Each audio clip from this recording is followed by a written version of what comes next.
ഇത്തവണത്തെ വിന്നർ അനീഷ് ആകുമോ?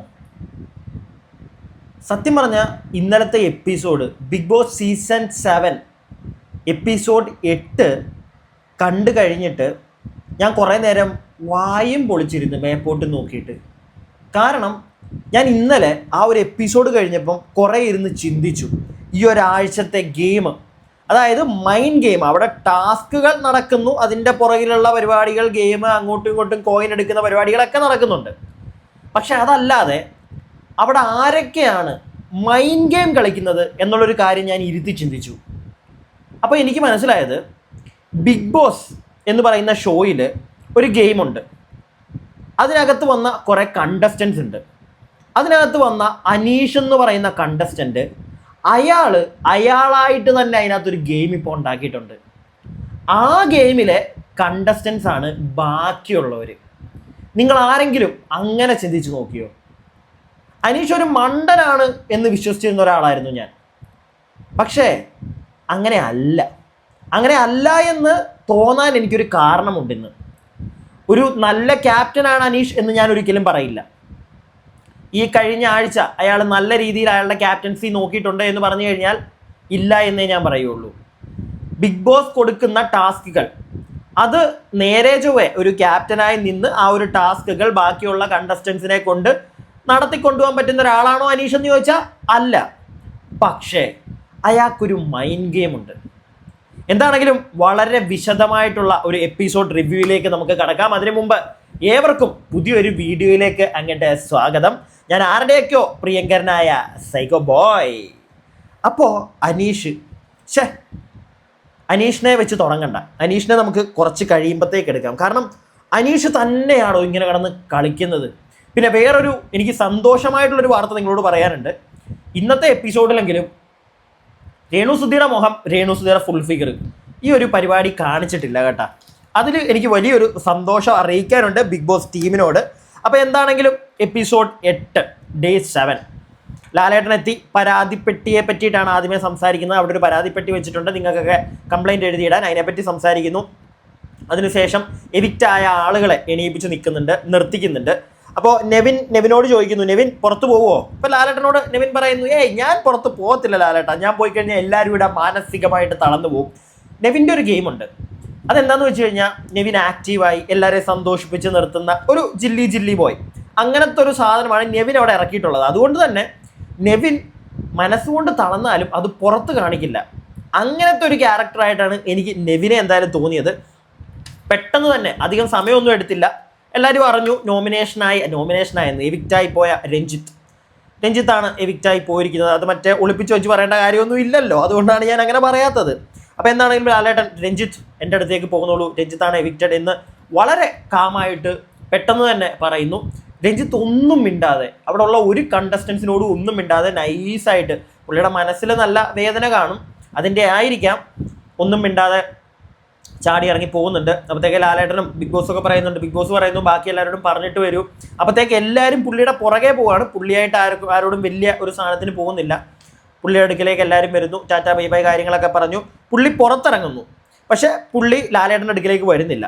അപ്പോൾ എല്ലാവരും കുറേ പേര് ആ എപ്പിസോഡ് കണ്ടപ്പോൾ അപ്പം തന്നെ വിചാരിച്ചാണ്, ആശാനെ തിരിച്ച് കയറ്റും, ഇത് ജസ്റ്റ് ഒരു ഫണ്ണ്. പക്ഷെ അങ്ങനല്ല, പുള്ളിയെ എടുത്ത് വെളിയിൽ കളയുന്നുണ്ട്. അപ്പോൾ അതിലേക്കൊക്കെ വരാം. അപ്പം പുള്ളി അവിടുന്ന് പുറത്തേക്ക് ഇറങ്ങുന്നു. പുറത്തേക്ക് ഇറങ്ങി കഴിയുമ്പോഴത്തേക്ക് ബാക്കി അവിടെ ആരൊക്കെയാണ് എവിക്ഷനിൽ വന്നിരിക്കുന്നത് എന്ന് ലാലേട്ടൻ ചോദിക്കുന്നു. എല്ലാവരും എണീറ്റ് നിൽക്കുന്നു.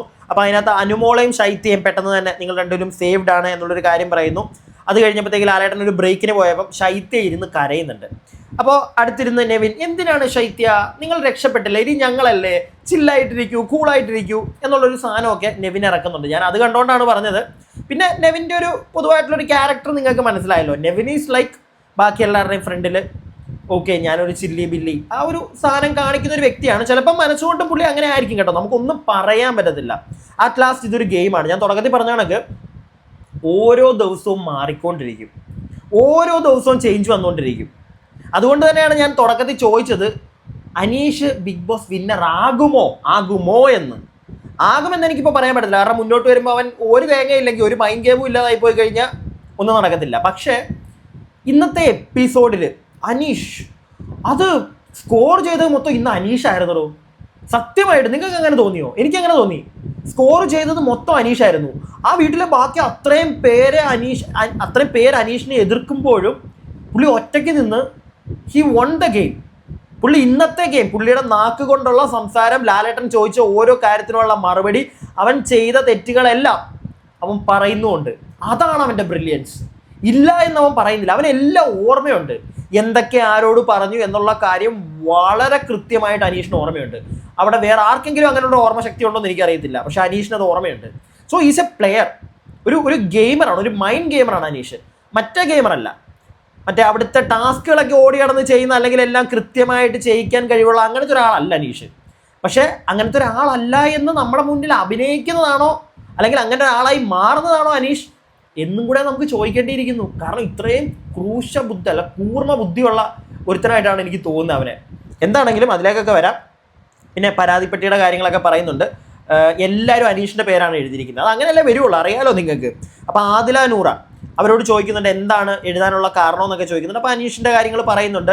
കേൾക്കാൻ നിൽക്കില്ല, ചുമ്മാ പുള്ളി ഇങ്ങോട്ട് കിടന്ന് കോണ പറഞ്ഞുകൊണ്ടിരിക്കും, അങ്ങോട്ടൊന്നും പറഞ്ഞാൽ കേൾക്കത്തില്ല. അതിനുശേഷം ഇന്നലത്തെ പ്രശ്നത്തെ പറ്റി സംസാരിക്കുന്നുണ്ട്. അതായത് ആദില നൂറ നിങ്ങൾക്ക് അറിയാമായിരിക്കും, ഒരു ലെസ്ബിയൻ കപ്പിൾസ് ആണ് അവർ. സോ അവരുടെ ഫാമിലീസ് അവരെ അംഗീകരിച്ചിട്ടില്ല. സോ അവരുടെ കുടുംബത്തെ വലിച്ചിഴച്ച് അനീഷ് ഒരു കളി അവിടെ കളിച്ചു ഇന്നലെ അല്ല, കഴിഞ്ഞ ദിവസം. അപ്പോൾ അതിനെ ലാലേട്ടൻ ചോദ്യം ചെയ്യുന്നുണ്ട്. അപ്പം അതിനെ ചോദ്യം ചെയ്യാനുള്ളൊരു കാരണം, അനീഷ് എന്നിട്ട് ക്യാമറയുടെ ഫ്രണ്ടിൽ നിന്നിട്ട് അനീഷിൻ്റെ ഒരു പരിപാടിയൊക്കെ ഉണ്ട്. ബിഗ് ബോസ് ഇവരുടെ ഫാമിലിയെ കൊണ്ടുവരണം, അവരുടെ ഫാമിലികൾ തമ്മിൽ അങ്ങനെ പ്രശ്നങ്ങളൊക്കെ ഉണ്ടെങ്കിൽ അത് സോൾവ് ആക്കി മാറ്റാൻ ബിഗ് ബോസിനൊരു സ്റ്റേജിന് അത് കഴിയട്ടെ, അങ്ങനെയുള്ള കാര്യങ്ങളൊക്കെ പറയുന്നുണ്ട്. അതൊക്കെ പറയുന്നത് കൊണ്ട് തന്നെ അതിനിടയ്ക്ക് ലാലേട്ടൻ ഒരു കൊട്ട് അനീഷിനും കൊടുക്കുന്നുണ്ട്. അനീഷ്, നിന്റെ ഡിവോഴ്സ്ഡ് ആയതാണ്, അതിനെപ്പറ്റി ഇവിടെ ചർച്ച വന്നാൽ നിന്റെ വൈഫിനെ ഇവിടെ കൊണ്ടുവരണം, അങ്ങനത്തെ ഒരു സാധനം എടുത്താൽ നിനക്ക് പൊളിയത്തില്ലേ എന്നുള്ളൊരു സാധനം അവിടെ ഇറക്കി കൊടുക്കുന്നുണ്ട്. പക്ഷേ അത് വേണമെങ്കിൽ വേറെ ആർക്ക് വേണമെങ്കിലും, വേറെ ഏതൊരു കണ്ടസ്റ്റൻറ്റിന് വേണമെങ്കിലും അവത്തേക്ക് ഒരു പിടിക്കാം. പക്ഷെ ഒരാളും അത് മിണ്ടിയില്ല. ഒരാളും അത് സത്യം പറഞ്ഞു കഴിഞ്ഞാൽ ഉണ്ടല്ലോ, ഇതിനൊക്കെ ശേഷം ഈ ഒരു പരിപാടിക്ക് ഇന്നത്തെ ഈ എപ്പിസോഡിൻ്റെ അവസാനം കാണിക്കുന്നുണ്ട്. അനീഷ് ഇത് കഴിഞ്ഞിട്ട് ആ കേസ് വിട്ടിട്ടില്ല. അവസാനം കാണിക്കുന്നത് ആദില നൂറയായിട്ട് അനീഷ് ഇതിനെപ്പറ്റി സംസാരിക്കുന്നതാണ്. അറ്റ്ലീസ്റ്റ് ആ ഒരു സമയത്ത് ആദില നൂറ അനീഷിൻ്റെ ഡിവോഴ്സ്ഡ് കേസ് എടുത്തിടുമെന്ന് ഞാൻ വിചാരിച്ചു. ഇട്ടില്ല. ഇവർക്കെല്ലാം പറ്റുന്ന മണ്ടത്തരവാദ. അത് ലാലേട്ടനും പറയുന്നുണ്ട്. അപ്പോൾ ഇതെന്തായാലും ആദില നൂറ അടുക്കിയിരുന്ന് ഈ ഒരു കേസ് സംസാരിക്കുന്നുണ്ട്. ലാലേട്ടൻ ആ സമയത്ത് അനീഷിൻ്റെ ഡിവോഴ്സിൻ്റെ കാര്യങ്ങൾ പറയുന്നു. അതിനുശേഷം ആദില പറയുന്നുണ്ട്, ഞങ്ങളുടെ ഏജിനെ സംബന്ധിച്ച് പറഞ്ഞ് സംസാരിച്ച് തുടങ്ങിയതാണ് അവസാനം ഞങ്ങളുടെ ഫാമിലിയിലോട്ട് എത്തിയത്. സത്യം പറഞ്ഞാൽ അത് അനീഷിൻ്റെ ബുദ്ധിയല്ലേ. അവൻ ചൊറിഞ്ഞ് ഇവർ സംസാരിക്കാൻ ഇരുന്നിട്ട് അവസാനം എത്തിയത് അവരുടെ കുടുംബത്തിലേക്ക്. അത് അനീഷ് എത്തിച്ചു. ഏജ് വെച്ച് കളിച്ചു തുടങ്ങിയൊരു കാര്യം, ആദില നൂറ റിലേഷൻ, അവരുടെ ഫാമിലി, ഇതെല്ലാം അനീഷ് കൊണ്ടുവന്ന് എത്തിച്ചു. അത് സത്യം പറഞ്ഞാൽ അവർക്ക് ആർക്കും ഇതുവരെയായിട്ട് മനസ്സിലായിട്ടില്ല എന്നാണ് എനിക്ക് തോന്നുന്നത്. എന്താണെങ്കിലും അത് കഴിയുന്നു. അതിനുശേഷം അപ്പാനിയോട് ചോദിക്കുന്നുണ്ട് എന്താണ് അനീഷിൻ്റെ. അപ്പം അല്ലല്ല, ഇത് സംസാരിക്കുന്ന ആദില നൂറയുടെ ഇടയ്ക്ക് തന്നെ അപ്പാനി കയറി കൈ പൊക്കുന്നുണ്ട്. അപ്പം പറയുന്നുണ്ട് ലാലേട്ടൻ, അപ്പാനി മിണ്ടാതിരിക്കും, അപ്പാനിക്ക് ടൈം തരാം. അപ്പാനിക്ക് ഇടയ്ക്ക് ആവശ്യത്തിന് കൊടുക്കേണ്ട കൊട്ട എല്ലാവർക്കും കൊടുക്കുന്നുണ്ട് കേട്ടോ. പക്ഷെ അനീഷിനെ മാത്രം ഒരു പരിധിയിൽ കൂടുതൽ കൊട്ടുന്നില്ല. അനീഷിൻ്റെ ഈ ഡിവോഴ്സ്ഡ് കേസ് എടുത്തിട്ടപ്പോൾ പോലും അവത്തിലോട്ട് ഒരുപാട് ലാലേട്ടൻ അങ്ങോട്ട് വലിച്ചു കീറിയില്ല. ചെറുതായിട്ട് അതങ്ങ് പറഞ്ഞു പോയി. ഇത് അവൻ്റെ മനസ്സിൽ ഓർമ്മ വേണം എന്നുള്ളൊരു സാധനം ഇട്ട് കൊടുക്കാനും, ഇത് ബാക്കിയുള്ള കണ്ടസ്റ്റൻസിന് പിന്നെ ഇത് പറഞ്ഞ് ചൊറിയാനും വേണ്ടി ആയിരിക്കാം ചിലപ്പോൾ ലാലേട്ടൻ ആ സാധനം ഇട്ട് കൊടുത്തത്. പക്ഷെ ബാക്കി ആരും അത് പിടിച്ചു പോകുമെന്ന് എനിക്ക് തോന്നുന്നില്ല. പോകത്തില്ല. സത്യം പറഞ്ഞാൽ അങ്ങനെ പോകണം, അങ്ങനെ അനീഷിനെ പിടിക്കാൻ പറ്റുള്ളൂ. പക്ഷേ അതിനുള്ള സാധനം അവിടെ ആർക്കും ഉള്ളതായിട്ട് തോന്നുന്നില്ല. പിന്നെ ശാരിക എടുക്കുക വരുന്നുണ്ട്. ശാരിക എടുത്ത് പൊക്കുവാണെന്നൊന്നും ആരും വിചാരിക്കരുത്. പക്ഷേ ശാരിക മാത്രമാണ് ഇന്നൊരു പോയിന്റ് കറക്റ്റായിട്ട് പറഞ്ഞത്. അനീഷ് ഒരു നല്ല ക്യാപ്റ്റൻ അല്ല. പുള്ളി ക്യാപ്റ്റൻസിയും പറ്റത്തില്ല. ഒരു ഗെയിം നന്നായിട്ട്, അതായത് അവിടുത്തെ കൊടുക്കുന്ന ടാസ്കുകളിലെ ഗെയിം അതൊന്നും പുള്ളിയെ കൊണ്ട് പറ്റത്തില്ല. പക്ഷേ അയാൾ നല്ലൊരു മൈൻഡ് ഗെയിമറാണ് എന്നൊരു കാര്യം ശാരിക ഇവിടെ പറയുന്നുണ്ട്. അത് കഴിയുമ്പോഴത്തേക്ക് അനീഷ് ആണെങ്കിൽ പോയിന്റ് പറഞ്ഞ് മാത്രമാണ് അടിക്കുന്നത്. പോയിന്റ് ഇൻ ദ സെൻസ്, ലാലേട്ടൻ, അനീഷ് നീ ഇത് ചെയ്തോ? ആ ലാലേട്ടാ ഞാൻ ചെയ്തു. എന്നിട്ട് അവൻ അത് എന്തുകൊണ്ട് ചെയ്തു എന്ന് വളരെ വ്യക്തമായിട്ട് അവൻ പറയുന്നുണ്ട്. ഇനി അവൻ ചെയ്യാത്തൊരു കാര്യമാണെങ്കിൽ ഞാൻ ചെയ്തിട്ടില്ല ഇങ്ങനെ തന്നെ അവൻ പറഞ്ഞ് ഉറച്ചു വെക്കുന്നുണ്ട്. മനസ്സിലായോ? സോ അവന് വളരെ വൃത്തിക്ക് അവൻ്റെ തലയിൽ സ്റ്റോർഡാണ് അവൻ എന്തൊക്കെയാണ് പറഞ്ഞത്, എന്തൊക്കെയാണോ പറയാത്തത്. സോ ഈസ് എ ബ്രില്യൻ ഗായ്. പിന്നെ അത് ഒരു കാരണവശാലും നമുക്കത് തള്ളിക്കളയാൻ പറ്റത്തില്ല. ഈസ് എ ബ്രില്യൻ ഗായ്. ഇനി ബാക്കി അത് കഴിയുമ്പോഴത്തേക്ക് ആര്യൻ ശാരിക ഇവർ രണ്ടുപേരെയും സേവ്ഡ് ആണ്. ആര്യനും ശാരികയും സേവ്ഡ് ആണെന്ന് പറയുന്നു. രണ്ടുപേരും ഇരിക്കുന്നു. അത് കഴിയുമ്പോൾ ഒരു ട്വിസ്റ്റ് നടക്കുന്നുണ്ട്. അതായത് ട്വിസ്റ്റ് എന്നൊന്നും പറയാൻ പറ്റത്തില്ല. അനീഷ് അനുമോൾ ഇവരുടെ ഒരു പ്രശ്നം, മറ്റേ ചഡ്ഡി പ്രശ്നം, ഇതിനെ സംബന്ധമായിട്ട് ലാലേട്ടൻ ചോദ്യങ്ങൾ ചോദിക്കുമ്പോൾ രണ്ടുപേരും കൂടെ സംസാരിക്കുന്നുണ്ട്. അപ്പം അനുമോള് പറയുന്നുണ്ട്, ഞാൻ എൻ്റെ പ്രശ്നം പറയാനായിട്ട് അനീഷിൻ്റെ അടുക്ക് ചെന്ന് കഴിഞ്ഞാൽ അനീഷ് കേൾക്കാൻ നിൽക്കത്തില്ല. അനീഷ് പറയുന്നു, എൻ്റെ അടുക്ക് ഇവള് പറയുന്നില്ല, ഞാൻ ചോദിച്ചു ആരാണ് അവിടെ പൊക്കി കാണിച്ചത്, ആരാണ് ഇതിനെപ്പറ്റി സംസാരിച്ചത്, എന്നോട് പറയാൻ ചോദിച്ചിട്ട് അവളോട് ചോദിച്ചിട്ട് അവൾ പറയുന്നില്ല.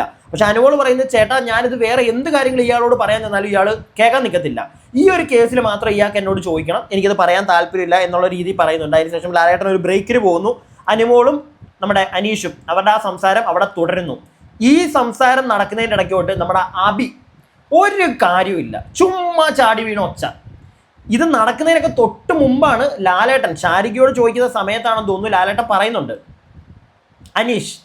അനീഷിന് നിങ്ങൾ ഒരു മാറ്റി നിർത്തിയിരിക്കുകയാണ്, അനീഷിനോട് സംസാരിക്കാൻ വയ്യ. അപ്പാനി പറയുന്നുണ്ട്, അനുമോള് പറയുന്നുണ്ട്, ഇയാൾ കേൾക്കാൻ നിൽക്കത്തില്ല, ഇയാൾ ചുമ്മാ വഴക്കാണ്, അതാണ് ഇതാണെന്നൊക്കെ പറയുന്നുണ്ട്. അതുകൊണ്ട് തന്നെ ലാലേട്ടൻ നേരത്തെ പറഞ്ഞു വെക്കുന്നുണ്ട്, വളരെ കൃത്യമായിട്ടുള്ളൊരു കാര്യമല്ല ലാലേട്ടൻ പറഞ്ഞു വെക്കുന്നത്, നിങ്ങളെന്നാൽ ചെല്ലണ്ട, അയാളോട് സംസാരിക്കാൻ ചെല്ലണ്ട, നിങ്ങൾ നിങ്ങളുടെ കാര്യം നോക്കൂ, അയാളുടെ പുറകെ പോകുമ്പോഴല്ലേ ഈ പ്രശ്നം ഉണ്ടാവുന്നത്, അയാൾ നിങ്ങളുടെ പുറകെ വന്നാലും മൈൻഡ് ചെയ്യണ്ട എന്നൊരു സാധനം ലാലേട്ടൻ ഇവർക്ക് ഇട്ട് കൊടുത്തിട്ട് പോലും ഈ പൊട്ടന്മാർക്ക് അത് മനസ്സിലാവുന്നില്ല. ഒരു ബ്രേക്ക് കിട്ടിയ ഉടനെ അബിയൊക്കെ നേരെ പുള്ളിയുടെ പുറകെ ചൊറിയാൻ ചെല്ലുന്ന കണ്ടു. എന്തിനാണ്? ഞാനത് ഇപ്പോഴും ചിന്തിക്കുന്നത്, ഇവന്മാർക്ക് സത്യം പറഞ്ഞാൽ കളി മനസ്സിലായിട്ടില്ല. ആകെ കളി ഇവിടെ മനസ്സിലായിരിക്കുന്നത് നമ്മുടെ അനീഷിനാണെന്നാണ് തോന്നുന്നത്. കാരണം പുള്ളി ചൊറിയുന്നുണ്ട്, ഇവന്മാർ തിരിച്ചു ചെല്ലുമ്പോൾ പുള്ളി മിണ്ടാതെ ഇങ്ങനെ ഇരിക്കും, പുള്ളിക്ക് ആവശ്യത്തിനുള്ള കണ്ടന്റ് കിട്ടുന്നുണ്ട്. ലാലേട്ടൻ പറഞ്ഞും കൊടുത്തു, വേണ്ട പോകണ്ട പുള്ളിയുടെ പുറകെ, എന്നാലും കേൾക്കത്തില്ല. അബിയൊക്കെ ആണെങ്കിൽ മറ്റേ ഭയങ്കര ദേഷ്യമുള്ളൊരു മനുഷ്യനാണ്, കിട്ടിയാൽ മതി അനീഷിന് എന്തെങ്കിലും ചൊറിച്ചില്ല, നേരെ അതും പറഞ്ഞങ്ങ് ചെല്ലും. എന്നിട്ട് അക്ബറൊക്കെ അതിൻ്റെ ഇടയ്ക്ക് വേണ്ട വിടെന്നും പറഞ്ഞ് വിളിച്ചുകൊണ്ട് പോകുന്നുണ്ട്. പക്ഷേ ഇല്ല, നാളെ തൊട്ട് വീണ്ടും നമ്മളത് കാണേണ്ടി വരും. അനീഷ് എന്തെങ്കിലും ചെറുതായിട്ടും ചൊറിഞ്ഞു കൊടുക്കും, ബാക്കിയുള്ളവർ അവൻ്റെ പുറകെ പോകും, അവൻ കണ്ടന്റ് കിങ് ആയിട്ട് മാറും. ഓക്കെ, അപ്പോൾ ഇതൊക്കെയാണ് അവിടെ നടക്കുന്നത്. പിന്നെ അനുമോൾ അനുമോളൊരു പറഞ്ഞൊരു സാധനമുണ്ട്, അക്ബറിൻ്റെ നോട്ടം ശരിയല്ല, ലാലേട്ടൻ അതിനെപ്പറ്റിയൊക്കെ സംസാരിക്കുന്നുണ്ട്, വലിയ കാര്യമൊന്നുമില്ല. പിന്നെ അത് പറഞ്ഞത് അത് തെറ്റാണോ എന്ന് ചോദിച്ചു കഴിഞ്ഞാൽ അനുമോള് ചിലപ്പം ഉദ്ദേശിച്ച സാധനമല്ല പുറത്തേക്ക് ഡെലിവർ ആയിരിക്കുന്നത്. എന്തായാലും ഇനി അനുമോളും അക്ബറും തമ്മിലൊരു സാധനം, ഒരു പൊട്ടൽ എന്തായാലും കാണുമെന്ന് നമുക്ക് തോന്നുന്നു, നമുക്കറിയത്തില്ല. ഇനി എന്തായാലും അക്ബർ അനുമോളെ അങ്ങനെ അടുപ്പിക്കത്തില്ല, ഇനി എന്തെങ്കിലുമൊക്കെ ചൊറിയാൻ ചാൻസ് കിട്ടിയാൽ ചൊറിയാൻ ചെയ്യും. കാരണം പ്രത്യേകിച്ച് അങ്ങനെ ഒരു സാധനം അത് അക്ബർ അറിഞ്ഞിട്ടില്ല. അനുമോള് വേറെ കുറച്ച് ടീമുകൾ, അനുമോളുടെ മറ്റേ അടുക്കള ടീം എന്ന് പറയാൻ പറ്റത്തില്ല, മറ്റേ അയൽക്കൂട്ടം ടീം, അനീഷൊക്കെ പറഞ്ഞ കണക്ക് ആ ഒരു കോർത്തിലിരുന്നാണ് ഇത് പറയുന്നത്. അക്ബർ ഇത് കേട്ടപ്പോൾ ഞെട്ടുന്നുണ്ട്. പിന്നെ അടുത്തത് നമ്മുടെ രേണുസുതിയെ ലാലേട്ടൻ സേവ് ചെയ്ത് വിടുന്നുണ്ട്. അതിനുശേഷം ജയിൽ എങ്ങനെ ഉണ്ടായിരുന്നു എന്ന് ചോദിക്കുന്നുണ്ട്. ഈ ജയിൽ കേസിൽ നമ്മുടെ നെവിൻ അനുമോൾക്ക് മറ്റേ ലിപ്സ്റ്റിക് ഇട്ട് കൊടുത്ത് ആ കേസൊക്കെ എടുത്തു വെച്ച് നല്ല താങ്ങുന്നുണ്ട്. ലാലേട്ടൻ എന്തായാലും നെവിനിട്ട് നല്ലൊരു കൊട്ടു കൊടുത്ത് വിടുന്നുണ്ട്. പിന്നെ ക്യാപ്റ്റനെ പൂട്ടിയിട്ട കേസൊക്കെ അവിടെ ചോദിക്കുന്നുണ്ട്. അതിനുശേഷം നെവിനെയും ജിസേലിനെയും രണ്ടുപേരും കൂടെ ആയിരുന്നു എവിക്ഷനകത്ത് ഉണ്ടായിരുന്നു, അവരെ രണ്ടുപേരെയും സേഫ് ആക്കി വിടുന്നുണ്ട്. സത്യം പറഞ്ഞാൽ നമ്മുടെ മുൻഷി രഞ്ജിത്ത് മാത്രമാണ് പണി കിട്ടി എന്തായാലും പുറത്ത് പോയിരിക്കുന്നത്. അപ്പോൾ രഞ്ജിത്ത് എന്തായാലും ലാലേട്ടൻ്റെ അടുക്കലോട്ട് എല്ലാം തീർന്ന അവസാനമാകുമ്പോഴത്തേക്ക് ലാലേട്ടൻ്റെ അടുക്കിലേക്ക് രഞ്ജിത്ത് വരുന്നുണ്ട്. രഞ്ജിത്ത് എഴുതിയിട്ട, അതായത് രഞ്ജിത്ത് നമ്മുടെ ഈ പരാതിപ്പെട്ടിയിൽ എന്താണ് എഴുതിയിട്ടത്, അല്ലെങ്കിൽ അത് നല്ല രസമായിട്ടുള്ള ഒരു കാര്യമാണെന്ന് പറഞ്ഞ് രഞ്ജിത്ത് എഴുതിയിട്ടത് ലാലേട്ടൻ തുറന്നു വായിക്കുന്നുണ്ട്. അപ്പോൾ എല്ലാവരോടും ലാലേട്ടൻ പറയുന്നൊരു കാര്യമുണ്ട്, എത്ര മനോഹരമായിട്ടാണ് രഞ്ജിത്ത് എഴുതിയിരിക്കുന്നത്. കാരണം രഞ്ജിത്ത് എഴുതിയിരിക്കുന്നത് ഇങ്ങനെയാണ്, ഒരു പ്രശ്നവും ലാൽ സാറിനോട് പറയാൻ മാത്രമുള്ള ഒരു പ്രശ്നവും എനിക്ക് ആരോടും ഇവിടെ തോന്നിയിട്ടില്ല എന്നുള്ളൊരു കാര്യമാണ് പുള്ളി എഴുതിയിട്ടിരിക്കുന്നത്. അത് സത്യം പറഞ്ഞാൽ ബാക്കി എല്ലാവർക്കും അത് ഒരുപാട് സങ്കടമായി പോയിട്ടോ. പുള്ളി എല്ലാവരും വിചാരിച്ചത് മറ്റേ റെന ഫാത്തിമയെ പറ്റി എഴുതും എന്നായിരുന്നു, പക്ഷേ റെന ഫാത്തിമയെ പറ്റി എഴുതിയിട്ടില്ല. റെന ഫാത്തിമ അനീഷിനെ പറ്റി എഴുതിയിട്ടുണ്ടായിരുന്നു, അനീഷല്ല നമ്മുടെ രഞ്ജിത്തിനെ പറ്റി എഴുതിയിട്ടുണ്ടായിരുന്നു. അത് ലാലേട്ടൻ അവിടെ നിർത്തി ചോദിക്കുന്നുമുണ്ട്. സത്യം പറഞ്ഞുകൊണ്ടല്ലോ എനിക്കതൊക്കെ കണ്ടപ്പോൾ മനസ്സിലായ ഒരു കാര്യം, ഇപ്പോഴത്തെ ഈ ജെൻസി കാറ്റഗറി പെട്ടുന്ന പിള്ളേർക്ക്, അവർക്ക് ഇച്ചിരി പ്രായമുള്ള ആൾക്കാരോടൊരു ദേഷ്യം കാണും. അവർ ചിലപ്പോൾ അത് പുറത്ത് കാണിക്കുകയും ഇതേ കണക്ക് എഴുതിയിടുകയും ചെയ്യും. പക്ഷേ ഇച്ചിരി ഏജ്ഡ് ആയിട്ടുള്ള ആൾക്കാർ, അവർക്ക് ചിലപ്പോൾ ഇവരോട് ദേഷ്യം തോന്നും, പലതും മനസ്സിൽ കിടപ്പുണ്ടായിരിക്കും. പക്ഷേ ഇങ്ങനൊരു സ്ഥലത്ത് എഴുതിയിട്ട് ഒരിക്കലും അവരെ ഇല്ലാതെയാക്കാൻ ശ്രമിക്കുന്നില്ല എന്നുള്ളൊരു സാധനം, അല്ലെങ്കിൽ ഇല്ലാതാക്കാൻ ശ്രമിക്കില്ല അവർ. അറിയത്തില്ല, പുള്ളിയുടെ കാര്യത്തിൽ അങ്ങനെ കണ്ടില്ല, അതുകൊണ്ട് അങ്ങ് പറഞ്ഞതേ ഉള്ളൂ. അപ്പോൾ ഇതൊക്കെയാണ് ഇന്നവിടെ നടന്നത്. ഇതിന് ശേഷം ലാലേട്ടൻ ടാറ്റ ബൈ ബൈ പറഞ്ഞ് പോയതിന് ശേഷമാണ് നൂറ, ആദില, അനീഷ് വീണ്ടും കളി തുടങ്ങി. അത്രേ എനിക്ക് പറയാനുള്ളൂ. 3 പേരും കൂടെ ഇരുന്ന് സംസാരിക്കുന്നത് കാണിക്കുന്നുണ്ട്.